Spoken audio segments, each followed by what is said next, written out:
नमस्कार, मैं लेख शेखर शर्मा। देखिए, आज का हमारा टॉपिक है फंक्शन ऑफ ब्लड। रक्त के कार्य के बारे में आज हम पढ़ेंगे। आपने ये तो सुना ही होगा, अगर किसी व्यक्ति की मृत्यु हो जाए तो उसे ब्लड का डोनेशन किया जाता है, रक्तदान किया जाता है। रक्त के अभाव में या रक्त की कमी से व्यक्ति की मृत्यु भी हो जाती है। तो ऐसा क्यों हो रहा है? रक्त का कार्य क्या है, उसका फंक्शन क्या है, आज हम देखेंगे ध्यानपूर्वक। देखिए आप, इसके बहुत सारे कार्य हैं, लेकिन यहाँ पर कुछ मेन जो इसके फंक्शन है वो मैं आपको बता रहा हूँ। ब्लड का पहला फंक्शन है ट्रांसपोर्टेशन ऑफ O2। क्या है इसका पहला function? Transportation of O2। RBC में हीमोग्लोबिन पाया जाता है, जो कि लंग्स में ऑक्सीजन लेकर very temporary compound oxy haemoglobin बनाकर बॉडी के डिफरेंट टिश्यू में पहुंचाती, ताकि सेल को डिफरेंट ऑक्सीडाइजिंग एक्टिविटीज के लिए O2 अवेलेबल हो सके। क्या बताया गया है यहाँ पर यह बताया गया है कि भैया कि जो ब्लड है वो ऑक्सीजन का परिवहन भी करता है। आपने देखा होगा, हम सांस लेते हैं और जो भी हम सांस ले रहे हैं वो ऑक्सीजन ही तो है, और वो ऑक्सीजन कहाँ जा रही है? हमारे फेफड़ों में जा रही है, हमारे लंग्स में जा रही है। अब जो हमारा ब्लड होता है, ब्लड में पाई जाती है आरबीसी, और आरबीसी में पाया जाता है हीमोग्लोबिन। और ये हीमोग्लोबिन क्या करता है? जैसे ही हमारे लंग्स में ऑक्सीजन आती है तो यह आरबीसी में पाया जाने वाला हीमोग्लोबिन उस लंग्स की ऑक्सीजन के साथ में जुड़कर क्या बना देता है?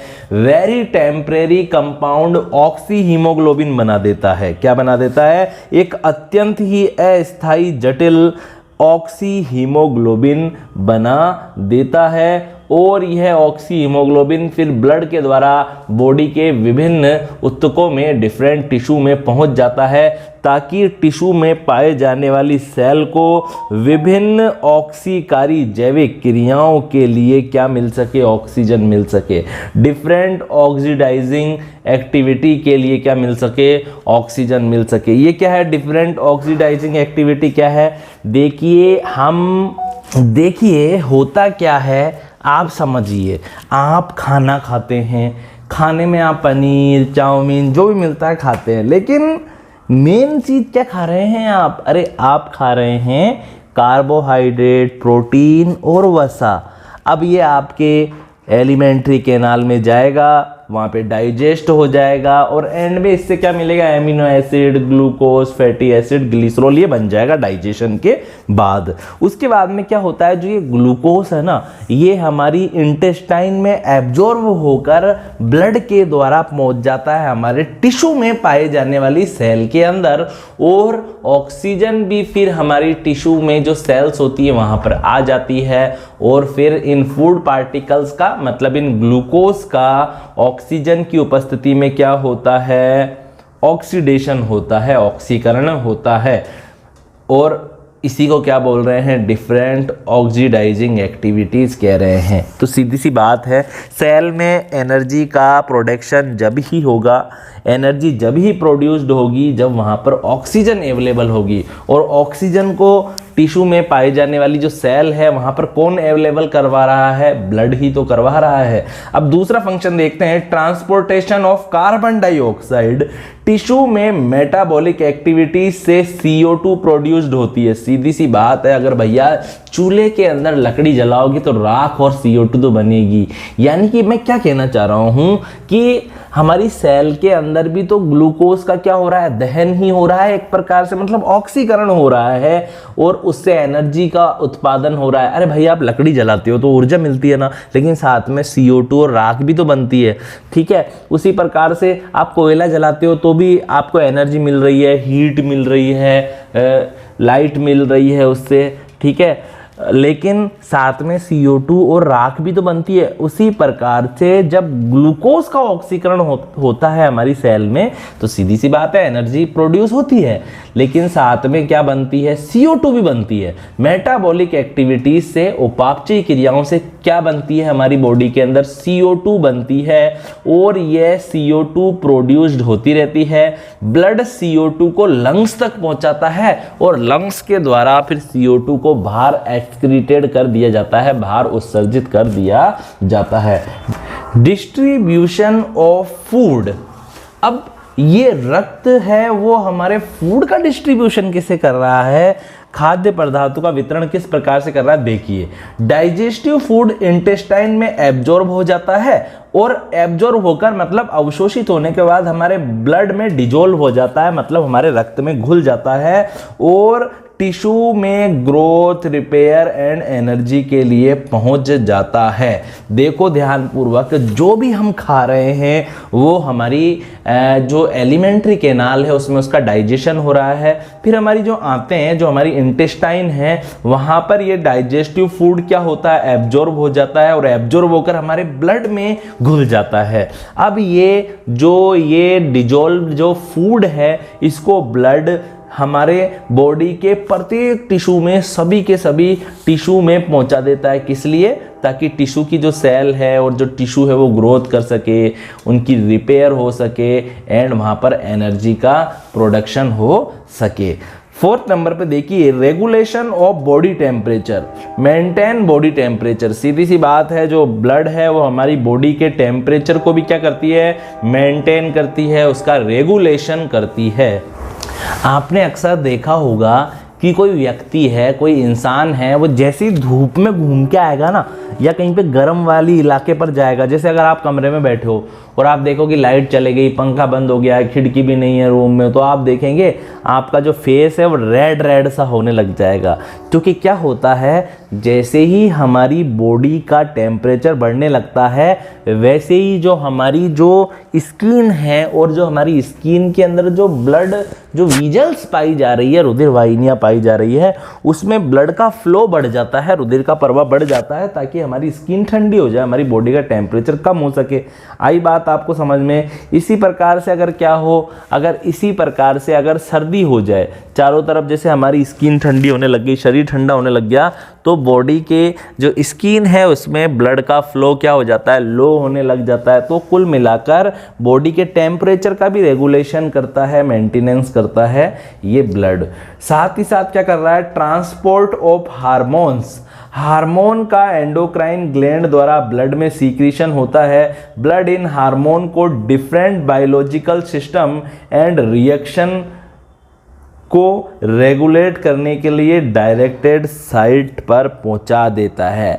देखिए, जो एंडोक्राइन ग्लैंड है ना, वहां पर बनते हैं हार्मोन और ये हार्मोन फिर कहाँ छोड़ दिए जाते हैं, ब्लड में छोड़ दिए जाते हैं और ब्लड इन हार्मोन को डिफरेंट बायोलॉजिकल सिस्टम, विभिन्न जैविक तंत्रों एवं क्रियाओं को रेगुलेट करने के लिए, नियमित करने के लिए डायरेक्टेड साइट पर पहुंचा देता है, निर्दिष्ट स्थलों पर पहुंचा देता है।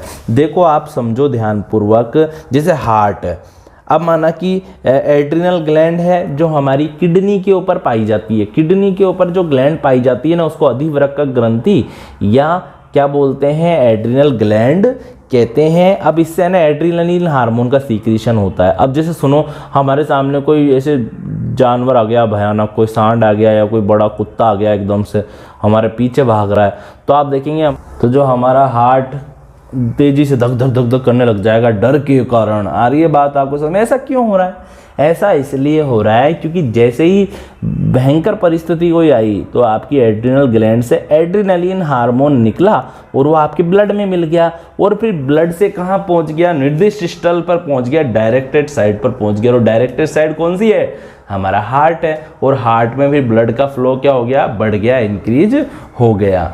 ठीक है। और देखिए, protection against disease, white blood corpuscles को फेगोसाइट भी कहते हैं। ये हार्मफुल बैक्टीरिया को इंगल्फ करके डिस्ट्रॉय करती है।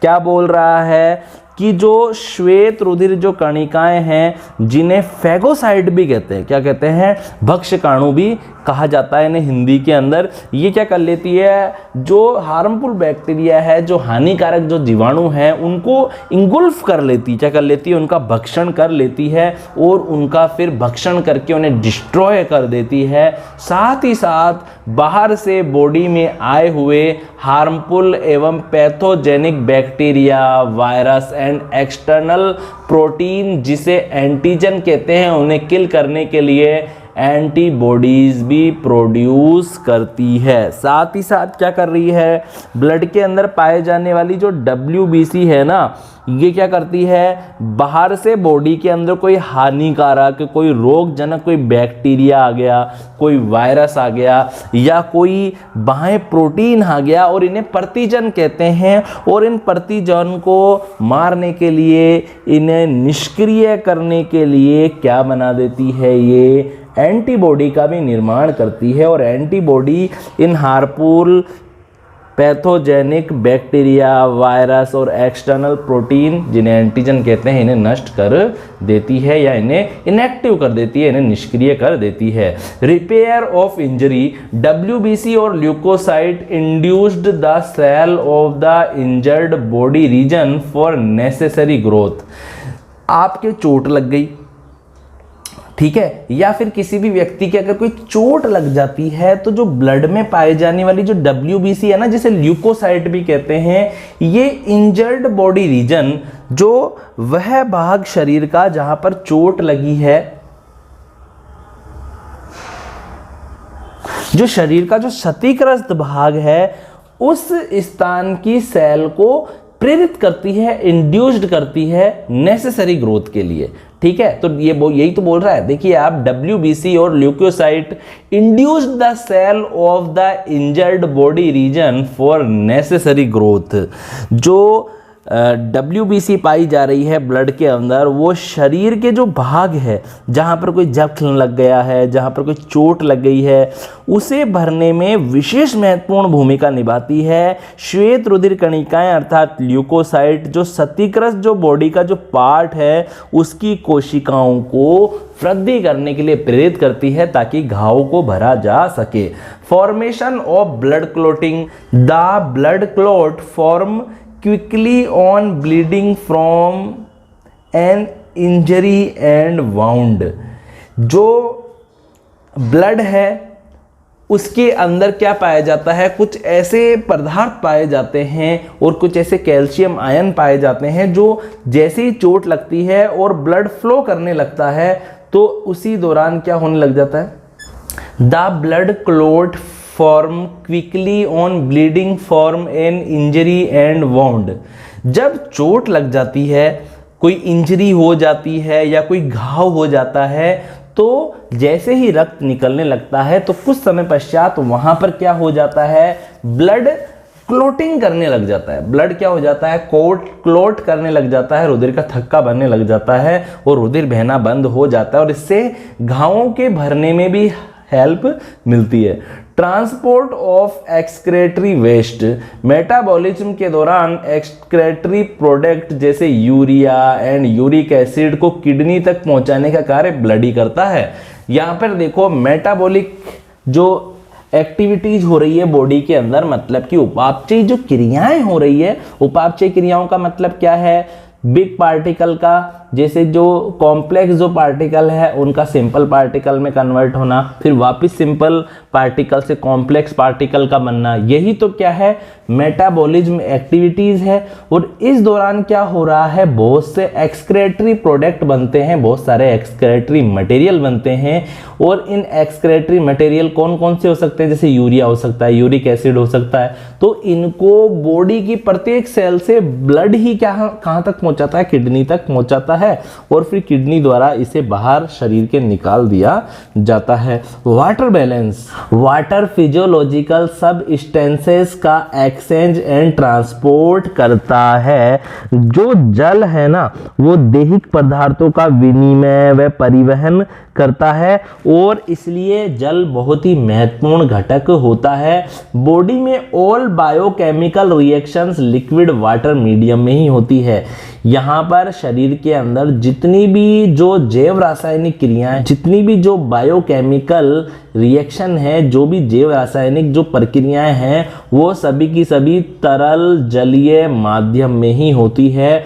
ब्लड द्वारा वाटर को किडनी तक पहुंचाकर वाटर को बैलेंस किया जाता है। जैसे कि आपकी बॉडी के अंदर ब्लड की क्वांटिटी ज़्यादा हो गई तो फिर ब्लड क्या कर, जैसे आपकी बॉडी के अंदर वाटर की क्वांटिटी ज़्यादा हो गई, वाटर की मात्रा ज़्यादा हो गई, तो ब्लड क्या करेगा, जो एक्स्ट्रा वाटर है उसको किडनी तक पहुंचा देगा और फिर किडनी द्वारा फिर उसको बाहर यूरिन के साथ में निकाल दिया जाएगा। Diagnosis of disease, blood test द्वारा डिजीज को डायग्नोसिस किया जा सकता है। क्या किया जा सकता है, यहाँ पर क्या बोल रहा है कि जो अगर अपन कोई व्यक्ति है, जैसा आया डॉक्टर साहब मेरे थोड़ा चक्कर आते हैं, डॉक्टर साहब मेरी थोड़ी कमजोरी हो गई, मैं खा रहा पी रहा हूँ लेकिन फिर भी कमज़ोर होता जा रहा हूँ, तो फिर डॉक्टर क्या बोलेगा, चलो ठीक है आपका डायग्नोसिस करेंगे आज अपन, आप चलो ठीक है आपका ब्लड का सैंपल ले लेते हैं, उसका टेस्ट करेंगे, उससे हम आपकी डिजीज को डायग्नोसिस कर सकते हैं।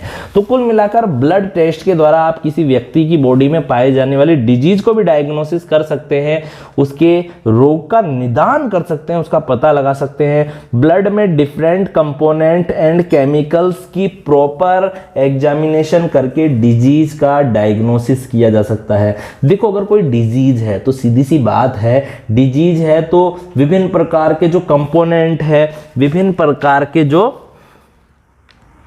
घटक हैं और जो विभिन्न प्रकार के जो केमिकल्स वगैरह हैं वो किस में जाएंगे, हमारे ब्लड में ही तो जाते रहेंगे। तो अगर ब्लड में किसी हानिकारक केमिकल या किसी हानिकारक कंपोनेंट की मात्रा बढ़ती जा रही है तो सीधी सी बात है बॉडी के अंदर क्या है, कोई रोग है।